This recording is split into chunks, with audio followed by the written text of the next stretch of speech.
Sinalubong at binuntutan ng China Coast Guard ang research vessel ng Pilipinas na magsasagawa ng hydrographic research sa hilagang bahagi ng Baho de Masinloc. Ang BRP Hydrographer Ventura ay survey vessel ng National Mapping and Resource Information Authority o NAMRIA na layong sukatin ang lalim ng dagat.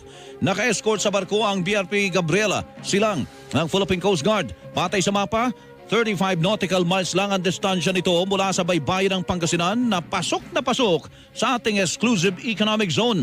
8 oras na nakahinto ang mga barko at nang maglayag muli patungong research area ang mga barko ng NAMRIA at PCG, sinundan pa rin sila ng barko ng China. Ayon sa International Advocacy Group na Sealight, matapos i-anunsyo ng NAMRIA ang gagawing hydrographic survey, 2 barko ng China Coast Guard at 10 Chinese militia vessel, ang militia ship ang na-monitor nila sa bahagi ng Baho de Masinloc. Nang